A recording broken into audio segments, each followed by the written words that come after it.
Oi pessoal, tudo bem? Então, a gente vai estar começando agora uma aula sobre biomas, né? Na verdade, essa aula é uma aula muito extensa, com muito conteúdo, e então eu vou separar. Eu vou gravar a parte um hoje, que eu vou falar sobre os biomas mundiais, né? Eu vou falar como que esses biomas são distribuídos em todo o mundo, tá? Tanto os biomas terrestres quanto os biomas aquáticos, ou ecossistemas aquáticos, né? A gente pode chamar assim.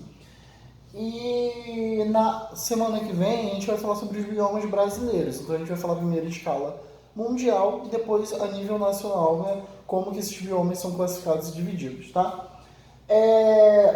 Essa aula ela vai ficar com esse design porque na verdade acabou coincidindo desse assunto eu estou trabalhando nos dois cursos, né, nas duas turmas, tanto no Bismarck quanto no Fênix. Então essa aula vai ser para todos vocês. A diferença é que no Bismarck é uma aula de revisão, né? Então vocês já tiveram esse assunto com a Nath. Eu estou só revisando e falando agora dos ecossistemas aquáticos que vocês não viram. No Fênix essa é uma aula nova, né, para vocês verem um conteúdo, mas é muito importante para o Enem, então é muito importante vocês saberem cada um desses detalhes que eu vou falar aqui, tá bom? Vocês vão ver que tem algumas coisas que estão em tópicos ainda, a aula não está 100% pronta. Eu não botei texto explicando tudo. Eu vou explicar agora, né? Porque eu precisava gravar a aula hoje, então, para poder mandar para vocês. Mas no arquivo que vocês receberem, que vai estar formatado de acordo com o curso de vocês bonitinho, vai chegar com esses textos e essas definições, tá? Vai chegar mais completinho, tá bom? Primeiramente, quando a gente fala de biomas, a gente tem que lembrar a classificação, aquela hierarquia biológica que vocês estudam, né? Desde átomo até biosfera. Então, e a definição da biosfera é extremamente importante para entender sobre esse assunto. Porque quando a gente fala de biosfera, a gente está falando de quê? De toda a parte viva do nosso planeta, certo? Todos os componentes bióticos do nosso planeta a gente está englobando aqui, tá bem? Só dar um recado que eu esqueci para os alunos do Bismarck. Eu vou falar isso depois, mas é só para reforçar. Vocês estavam esperando uma aula de embriologia. Deixa só a moto passar. Mas aí embriologia eu vi que está na apostila 4 de vocês. Então não vai ser como tem que esperar a apostila vir, não fazia sentido eu começar, né? Então vocês verão isso, desenvolvimento embrionário na apostila 4, tá? Mas voltando para cá, quando a gente fala de biosfera, a gente está falando sobre todos os constituintes vivos, né? Toda a porção biótica do nosso planeta. Então a gente está falando dos seres vivos, basicamente, certo? Os componentes importantes para que haja a vida, tá? Então, quando a gente pensa nisso, a gente tem que pensar também nesses fatores bióticos, né, que são a flora, a fauna, né, os componentes vivos e outros componentes vivos que estão constituindo, e os fatores que são importantes para que haja vida, como o clima, a temperatura e outras coisas mais, tá? Então, esses fatores aqui, esses 4 características são extremamente importantes quando a gente fala de bioma. Então, quando eu falo de cada bioma, vocês têm que olhar para aquele bioma, tá? Isso para o vestibular e saber como é cada uma dessas características desse. Então, se eu falo, sei lá, vou pegar um bioma brasileiro, se eu falo do Pantanal, vocês vão ter que saber como é o clima do Pantanal, a temperatura dele, como é a flora e como é a fauna. É isso que vocês precisam saber, tá bom? Hoje a gente não vai falar do Pantanal porque a gente vai falar mundial, né? Mas na aula que vem sim. E o que é o bioma? Como a gente define esse bioma? Bio é vida, como você já conhece. Bioma é massa ou grupo. Então são esses grupos de indivíduos, grandes comunidades adaptadas a condições ecológicas específicas e caracterizadas. Então é esse conjunto de organismos vivos que vão estar constituindo essa comunidade, formando esse ecossistema, né? Então aqui a gente pode ter, quando a gente fala de bioma, a gente está olhando ali e falando das formas predominantes, tá? Das formas de organismos predominantes. Então aqui eu vejo vários seres vivos, certo? Porque eu estou vendo o quê? Diferentes espécies de plantas. Então quando eu olho aqui, eu vejo vários seres vivos. Porque eu estou vendo vegetação, muita vegetação, eu estou vendo ecossistema aquático. E é isso tudo que o bioma está incluindo. Ele está englobando desde as formas. Quando você entra numa floresta, né, desde a trilha que você está fazendo, os insetos que estão ali presentes, a diferente quantidade de espécies vegetais que estão ali, de árvores diferentes, o rio que vai passar por essa floresta, tudo isso está englobado nesse conceito. E para que haja essa diferenciação e essa diversidade, tem várias características que são importantes lembrar, né? Como, por exemplo, a gente sabe, vocês já viram isso em algum momento, que para a formação do que nós temos hoje, né, das florestas, dos continentes, tudo, ocorreram vários mecanismos de especiação. Como assim? Há muitos anos atrás não existiam os continentes, né? Tinha o que nós chamávamos de Pangeia. Então, todos os continentes eles estavam juntos. No decorrer dos anos, né, com os movimentos que a Terra realiza, esses continentes foram se separando. E aí formou a América, continente americano, continente europeu e tudo mais. Mas, dentro desses continentes, ainda há separação de terras. E essa separação de terras se deve a quê? Graças a barreiras geográficas. Então, se tem uma região que foi separada porque foi criado uma vegetação ali, ou foi criado um rio separando um lado do outro, ou foi criada uma montanha, isso é uma barreira geográfica. É uma barreira, né? É uma estrutura que foi criada ali para separar um ambiente em dois. E isso pode induzir um processo de especiação, que é a especiação que a gente chama de alopátrica. O que é a especiação alopátrica? É uma especiação que está na dependência de uma barreira geográfica, tá? Que ela vai precisar de algo, de uma estrutura física que separe aquele ambiente em dois. Por quê? Aquelas espécies que viviam juntas se separam. Então, ao longo do tempo, pode-se formar espécies diferentes. A latitude, a altitude, temperatura, o tipo de solo que a gente vai estar falando, a pluviosidade, que é a quantidade de chuva, né, que tem ali, tudo isso influencia muito também.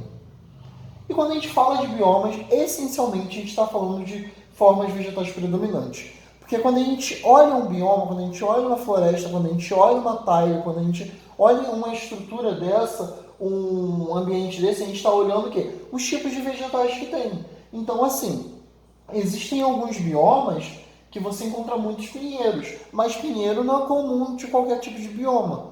Você não vai sair aqui na sua rua e você vai encontrar um pinheiro facilmente. Entende? Então, essas formas de vegetais predominantes, elas são muito clássicas e características do bioma, tá? Inclusive, alguns autores resumem esse conceito a formas predominantes vegetais, né?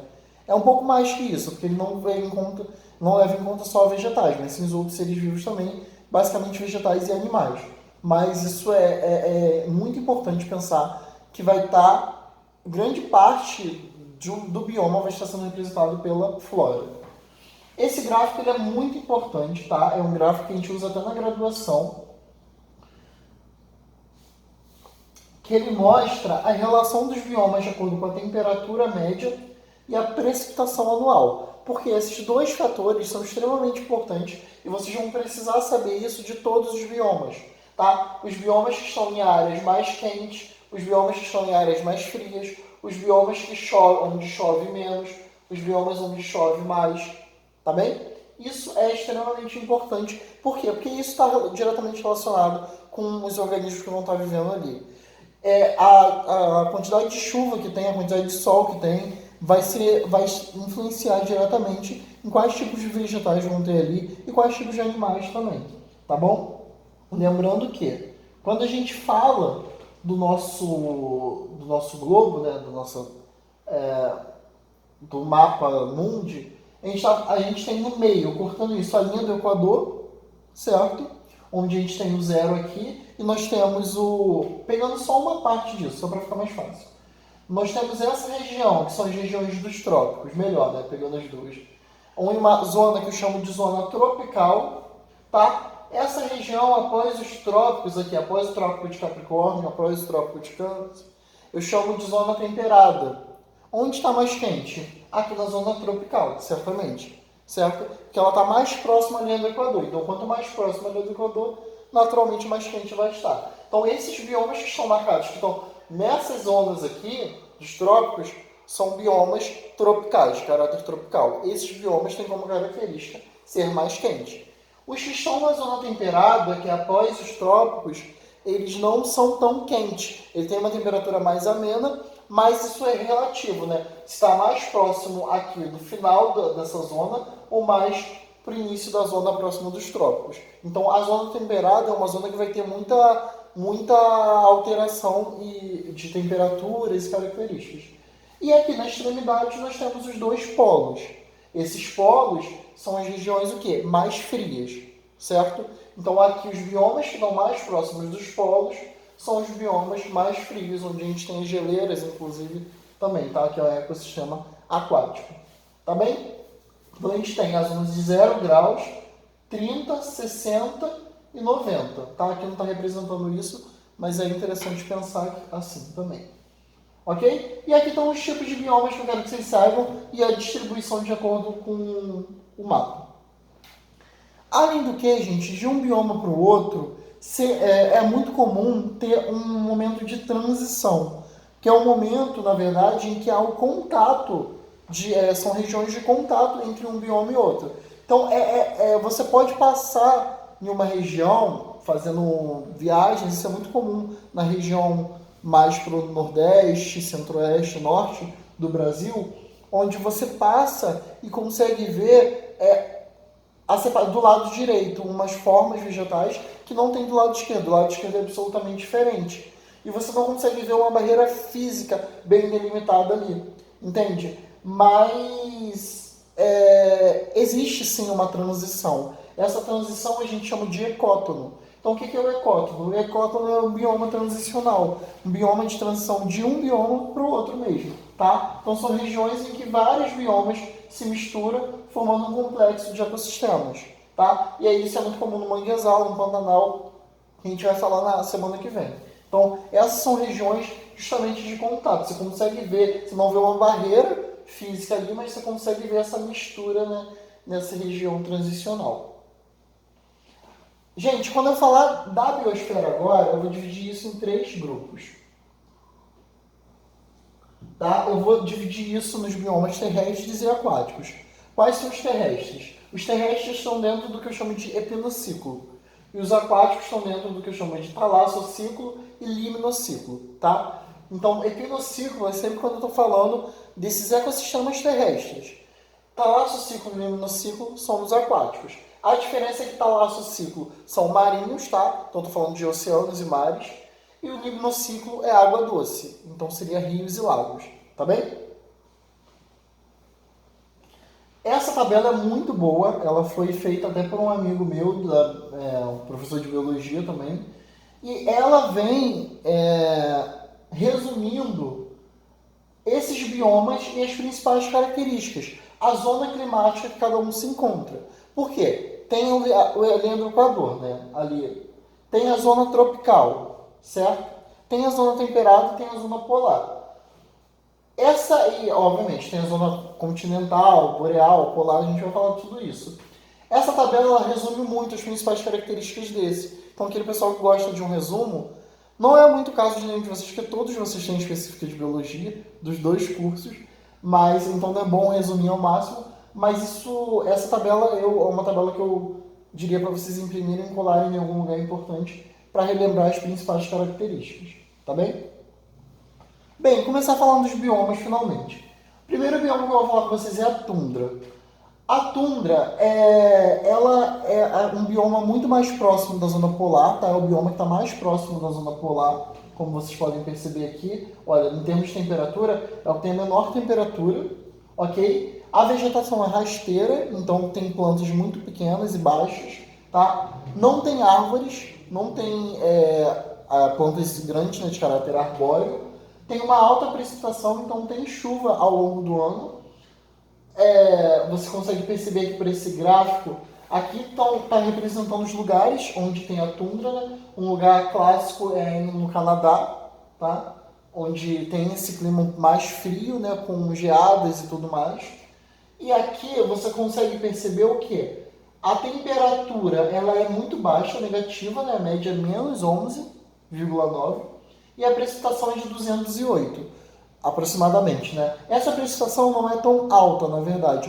A gente diz que ela está alta ao longo do ano porque considera a quantidade, né? É um cálculo que faz de acordo com a área daquele bioma para a quantidade de chuva, tá? Por isso que acaba sendo alto, né? Porque não é um bioma tão difundido no mundo. A gente temos diferentes tipos de tundra, muitos tipos mesmo, né? Na graduação a gente vê isso detalhadamente, no ensino médio não precisa tanto, mas a gente tem a tundra alpina e a ártica, que são as principais delas. É muito comum você ver essa distribuição vegetal bem rasteira ali, né? Com grãos e tudo mais. As plantas têm parênquima aquífero. O que é esse parênquima aquífero? Parênquima é um tecido de reserva, tá? Nesse caso, um tecido de reserva de água. Por quê, José? Porque essas plantas, elas passam por um processo chamado de seca fisiológica. Então, elas retêm essa água porque, como é um ambiente muito frio, às vezes essa água está congelada e elas não vão conseguir absorver, né? Você sabe que a planta ela absorve água no solo, né, pelas raízes, e às vezes está tão congelada que ela não consegue absorver. Então ela acaba tendo essa seca, uma seca fisiológica, de acordo com o tempo também. E aí, por isso, muitas dessas plantas têm essa especialização, né? Ter esse parênquima aquífero para poder armazenar água, já que ela não pode estar pegando água sempre. Os animais, é comum esses animais com uma pelagem muito espessa, né? Com muito pelo, para poder sobreviver ao frio. É uma forma de camuflagem, isso é um mecanismo de adaptação, tá? Que vocês viram com a Nath. Para que serve essa camuflagem? Para diversas características, né? Fugir de predador, para conseguir predar, para conseguir se adaptar ao meio, tá bom? E nesse caso é tão frio, principalmente nesses momentos mais geados, que os insetos realizam dormência, né? Eles vão armazenar muitos alimentos, eles pegam alimento nas épocas mais quentes, levam para as suas casas, né, para os seus cantos, tipo formiga. A formiga se alimenta de fungo. A gente pensa que a formiga se alimenta da folha ali, mas na verdade ela leva a folha para o formigueiro porque ela sabe que a folha vai desenvolver fungo e ela vai comer os fungos, né? Assim que a formiga se alimenta. Então ela vai levando isso para as suas casas para poder, no frio, realizar essa dormência, né? Não sair e não se expor a esse frio que é demais para elas. Aqui então é um esquema antigo, só para ilustrar mesmo, mostrar para vocês a formação da tundra, tá bom? E aí a gente segue para outro bioma que é a taiga. A taiga, ela tem folhas perenes. O que são folhas perenes? Plantas com folhas perenes, né? Perenes são folhas que se mantêm, tá? Que elas não caem, não vão se renovando, né? De acordo com as estações do ano. A vegetação clássica, sempre verde, muito verde. Tem uma alta índice de precipitação, você consegue ver aqui como que sobe, né? Isso. E tem presença, uma característica importante da taiga é que ela tem muita presença de coníferas e pinheiros. O que são coníferas e pinheiros? Gimnospermas, tá? São plantas sem flores, né? Elas não desenvolveram ainda essas flores. Você consegue uma temperatura um pouquinho mais alta, mas ainda que a tundra, né? Mas ainda é bem baixa, média de 3,6. Olha aqui onde está a taiga, uma temperatura bem baixa também, uma precipitação um pouco alta, 575, né? E também não é tão distribuída, mas é distribuída em alguns lugares da Europa, América do Norte. Aqui está mostrando a Suécia, tá? Olha como é interessante essa vegetação verde, né? Nos momentos mais de geada, elas acabam ficando cobertas pela neve, a gente não consegue ver bem. Essas folhas, elas são menores, tá? Para poder manter também a água ali, e são cobertas com uma cutícula grossa, tá? Essa cutícula, na verdade, é uma camada associada à parede celular dessas plantas, né? Das células dessa planta. E tem também essa camada grossa de cortiça, tá? Isso é importante para quê, gente? Para poder manter, de certa forma, aquecer e manter ali aquela água e evitar uma possível perda, né? Caso ela não consiga pegar, principalmente nesses momentos de geada, que ela não consegue pegar tanta água, porque não tem tanta água disponível na forma líquida para ela, tá? A gente começa a ver uma mudança na pelagem desses animais. Então, na tundra, você vê aqueles animais com a pele com o pelo bem branquinho, né, para se adaptar. Aqui não tem tanta neve, né? Você começa a ver o urso marrom, não tanto o urso branco, né, o urso polar e outras mais. Tem vários alces e veados na taiga. Outro bioma são os campos, estepes e pradarias, tá? Nesse bioma, pessoal, a gente não tem tantas características para falar, tá? Ele é distribuído em alguns países, mas em alguns lugares dos Estados Unidos ele também é muito comum. A precipitação ela é relativa de acordo com o ano, tá? E a temperatura é baixa também, né? Mas já sobe um pouco comparado com as outras, aqui onde eles estão. O solo é fértil, tem bastante nutrientes ali e tem pouca lixiviação. O que é lixiviação? É a água levar os nutrientes, varrer os nutrientes dali. Isso está muito relacionado à topografia também deles, né? A topografia impede que a água varra muito esses nutrientes. Tem muita graminha, a vegetação tem muita grama, muita poácea, né? E tem uma precipitação média, como vocês puderam ouvir, tá? É muito comum, vocês já devem ter ouvido falar, muitas florestas terem queimados naturais, né? Sofrerem incêndios.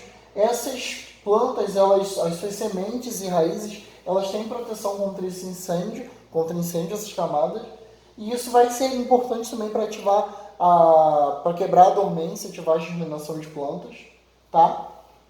E a fauna, ela é relativamente diversa também, né? Com alguns animais que se adaptam bem a esse ambiente de folhas um pouco mais baixas, plantas um pouco mais baixas. Não tem muito o que falar daquele bioma. Outro bioma é a floresta sazonal temperada. Esse bioma, ele tem algumas características importantes. Ele cai mais no vestibular que os outros, tá? A vegetação é bem densa, tem bastante folha, forma uma floresta mesmo, bastante planta e muitas espécies muito próximas e juntas da outra. Tem uma alta precipitação ao longo do ano, tá? E principalmente no meio ali do ano. Olha só como é que você percebe. Olha como que sobe o gráfico aqui para o meio do ano de precipitação, 700 aproximadamente. Temperatura média 10 graus Celsius, não é tão alto, né? É médio ali, né? Mas já é mais alto que aqueles primeiros, que estavam mais para os polos. A gente já está falando da zona temperada aqui. Plantas com folhas caducas. O que são folhas caducas? São folhas caducifólias ou decíduas. São aquelas que caem, né? Se renovam. Então, de acordo com a estação do ano, você pode ter a queda de algumas folhas para poder renovar ali na planta. Olha que interessante, isso é uma característica muito importante, caiu no Enem ano passado, não sei se vocês lembram.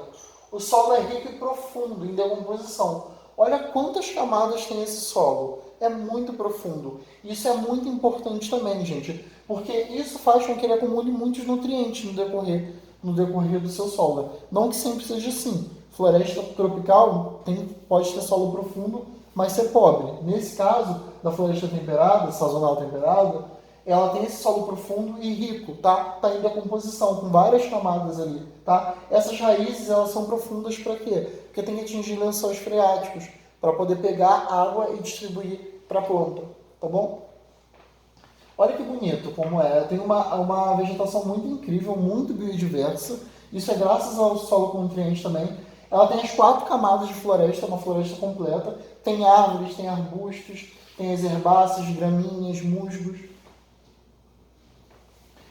Tem também alguns animais que vão hibernar em um tempo, tá? Tem a dormência, também de acordo com a estação do ano, porque tem estações, como ela está na zona temperada, tem estações que ela vai estar bem mais fria, outras estações que ela vai estar bem mais quente.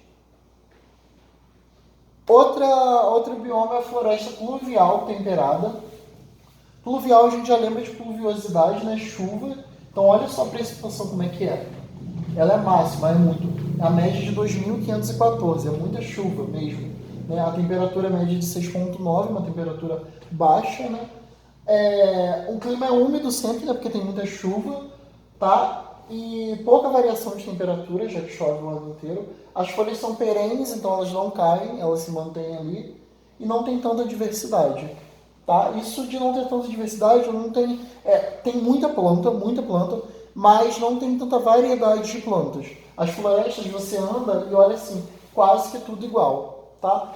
Se estudarem isso com a Nath, que relação ecológica é essa mesmo? Para os alunos do Bismarck, no caso, tá? Para os alunos do Fênix, não. Vocês ainda verão comigo.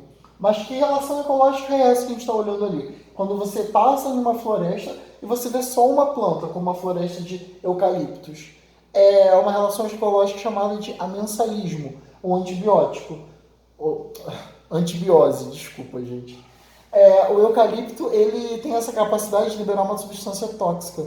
Ele inibe o crescimento de qualquer outra planta perto dele. Então, nenhuma outra planta consegue crescer perto do eucalipto, tá? Então, ele realiza quase que uma forma de competição, né? Ele libera essa substância, impede o crescimento das outras e só cresce eucalipto.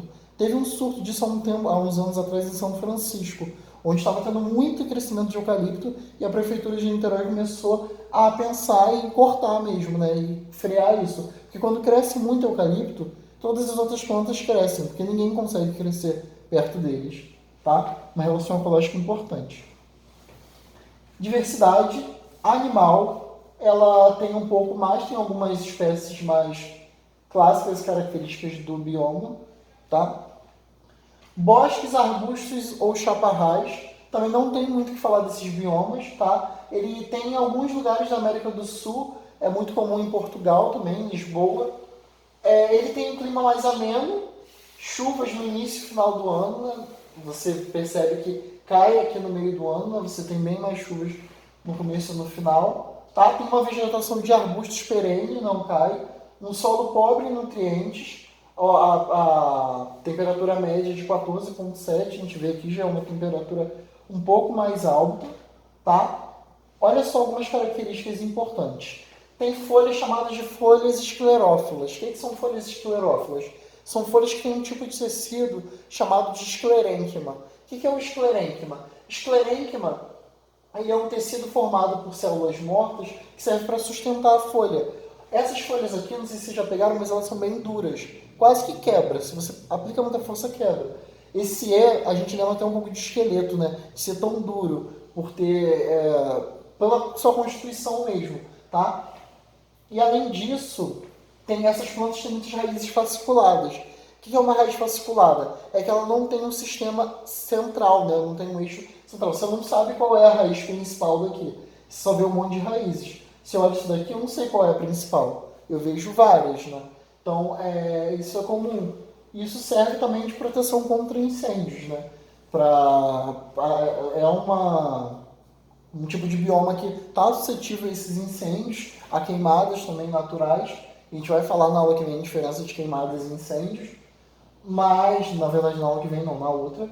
Mas elas têm essas especializações. A fauna, gente, toda vez troca esse nome, flora e fauna, né? Ela é um pouco rica, de certa forma, né? Tem vários tipos de animais que sobrevivem em um ambiente mais ameno. Tem vários tipos de artrópodes, tá? Você vê aqui aranhas, você vê lacraias. Tem muitos animais rastejantes, pássaros também. O deserto é um outro bioma. Ele tem um clima que é mais árido, né, com pouca precipitação. Olha só, perto de zero, né, a precipitação. Por quê? Olha a temperatura dele, como é maior aqui, né, considerando que está decrescente. Temperatura média de 21. A gente estava falando de temperaturas médias de no máximo 11, agora 21. A precipitação média anual é de 31, né, enquanto a da floresta pluvial é 2.000.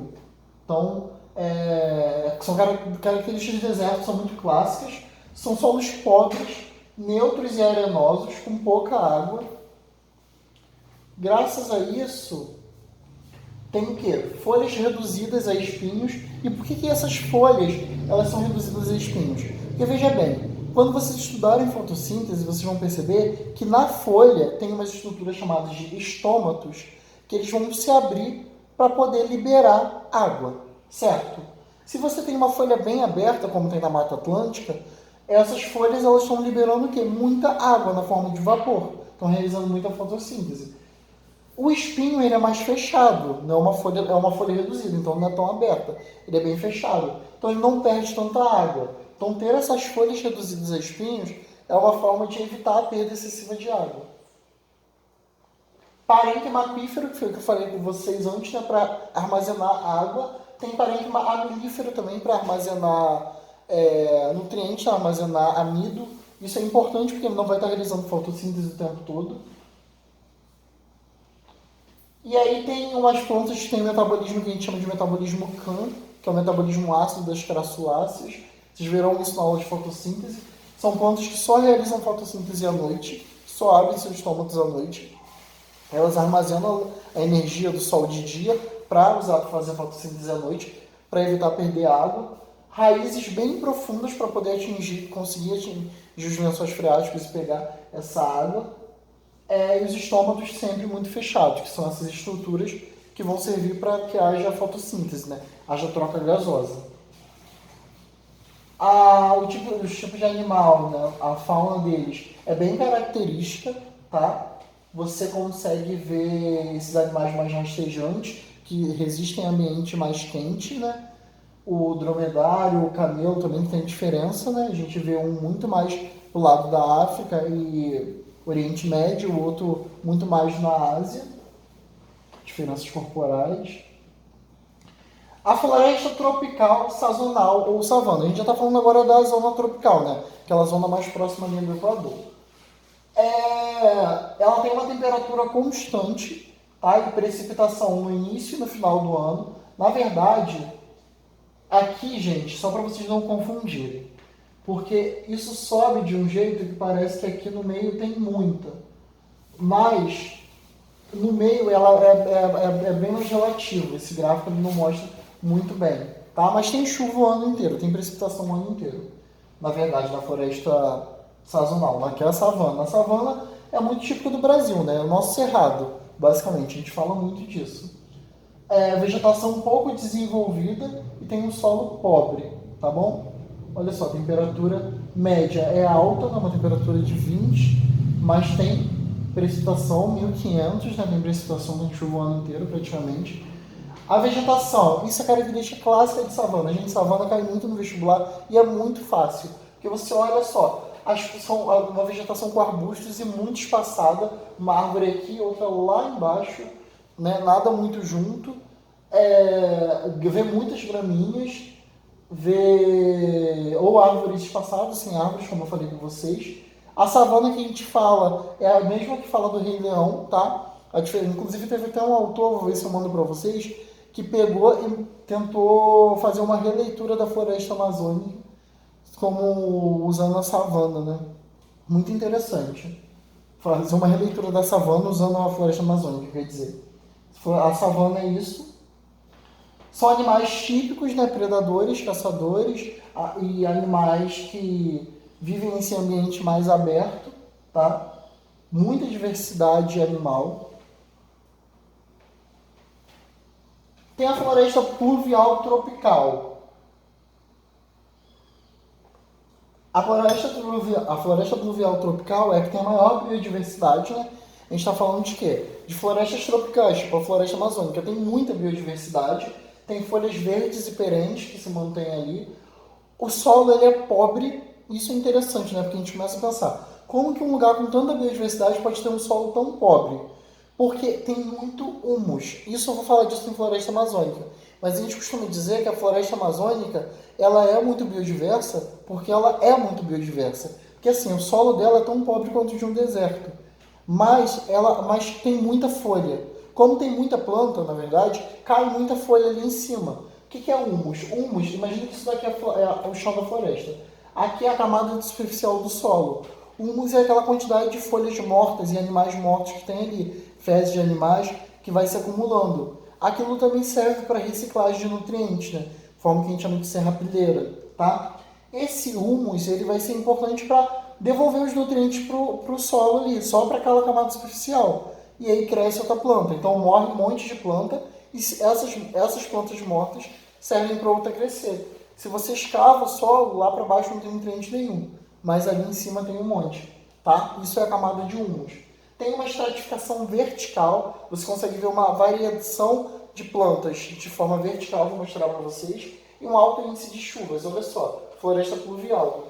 Olha só a quantidade de chuvas que tem, bate mais de quase 7.000 de precipitação anual.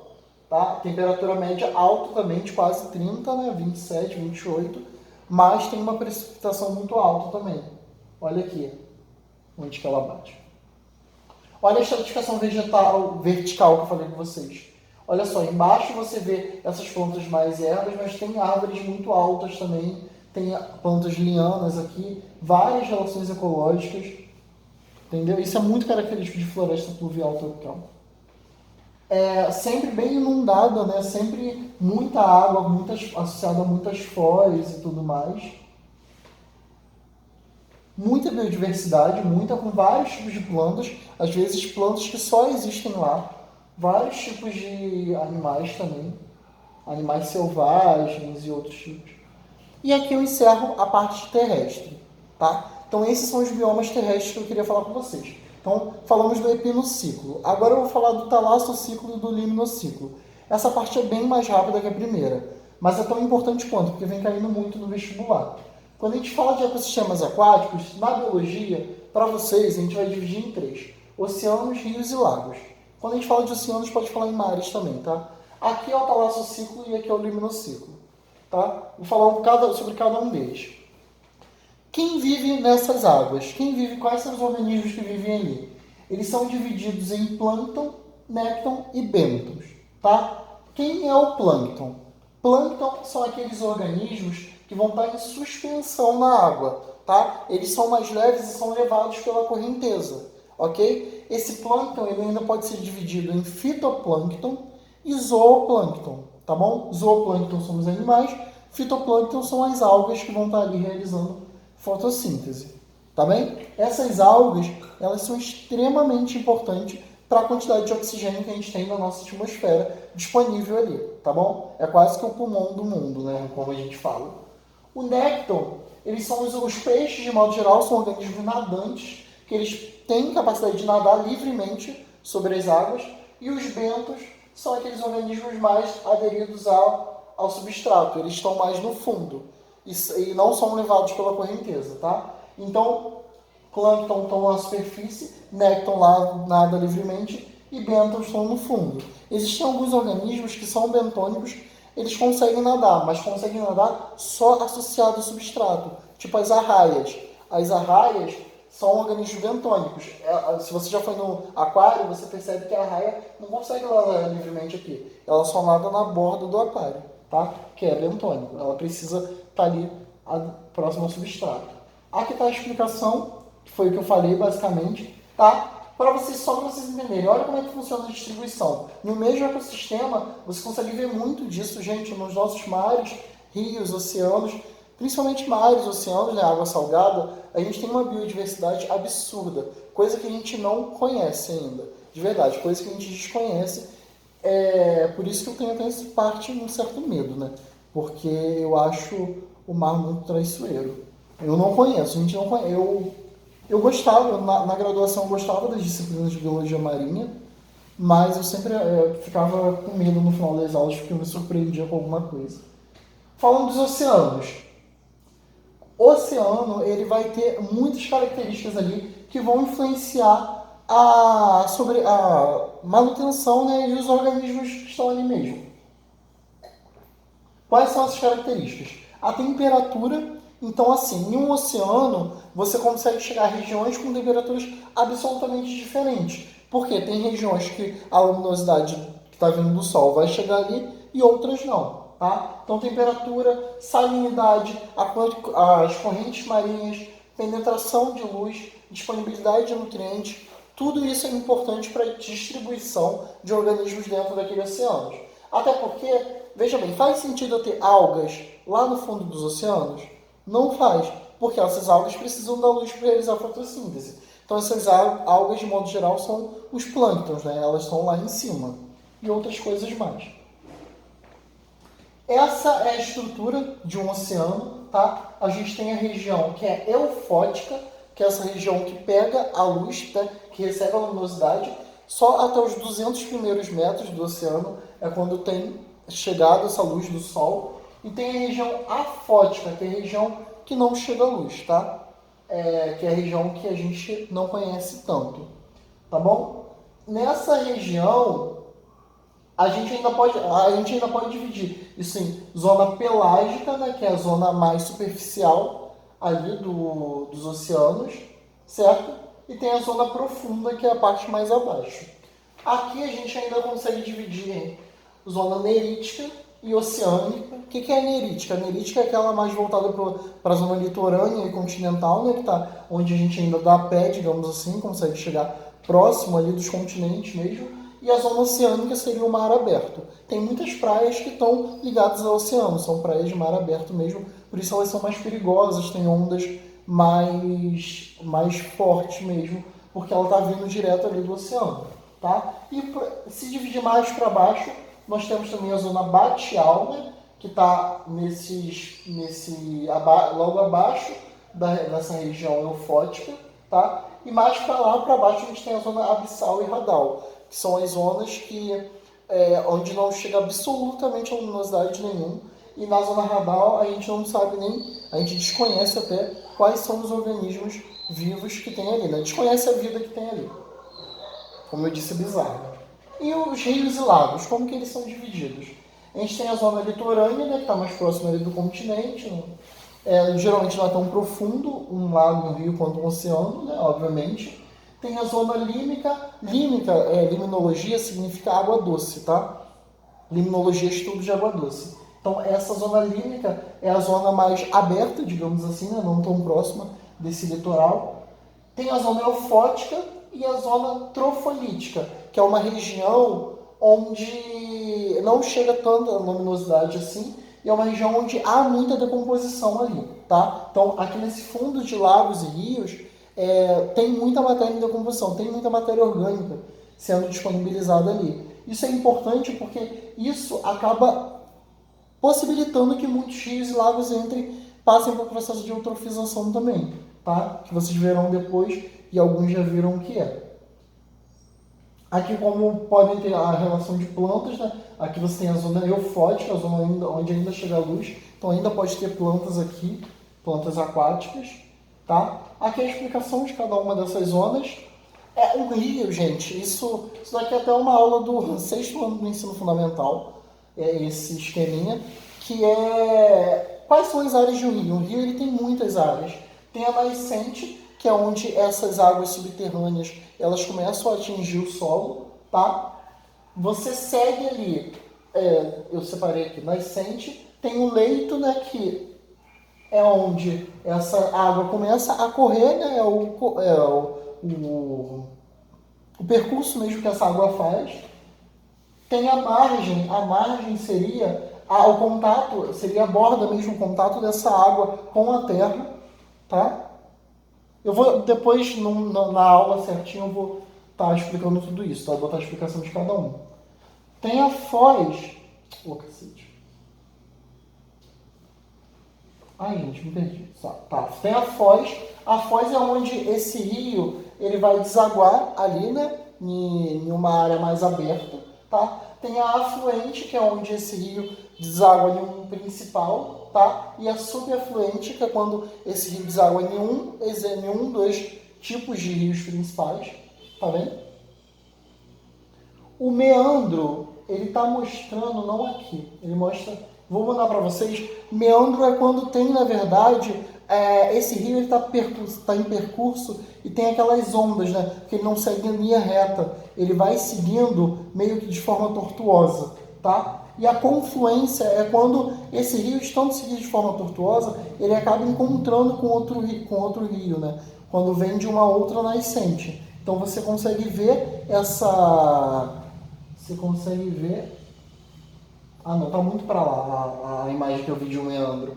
Você consegue ver que tem essa alteração ali, certo? Essas ondinhas, vou tentar buscar aqui. Aqui. Nem tá tão para lá. Você viu, isso é um meandro.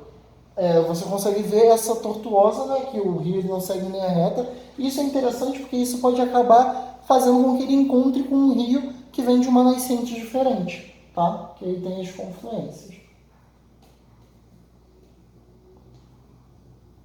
O montante, né, essas já seriam umas classificações de acordo com a hidrografia. O montante é quando esse rio está seguindo percurso oposto, né, indo para nascente, e o justante é quando ele está indo para a foz, tá? Seguindo o percurso.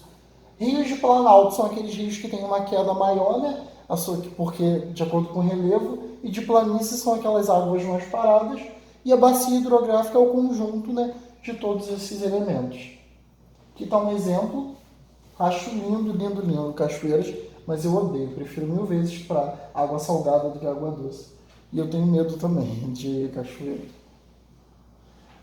Uma geleira também é um ecossistema aquático que caiu na FUVEST, gente. Eu nunca pensei que fosse cair uma questão de geleira, mas caiu, então é importante, né, vocês saberem que é a parte da água doce que ela está disponível, né, de uma forma mais sólida, e a formação de uma geleira se deve a esses dois processos, né, processos de formação de uma rocha ígnea, que vocês veem lá na geografia, né, processo de arrefecimento e cristalização, que é quando essa água, ela passa por ela vai estar se juntando, né, com todos os sólidos ali presentes, com sais, até formar essas estruturas mais sólidas, tá bem? Sólidas e extremamente rígidas, por isso que ela não derrete tão facilmente. Óbvio que derrete com um superaquecimento e outras coisas, mas naturalmente ela não derreteria, assim, né, sem essa alteração climática, por conta da estruturação desses processos, né, que é essa junção desses compostos, formando uma estrutura mais sólida.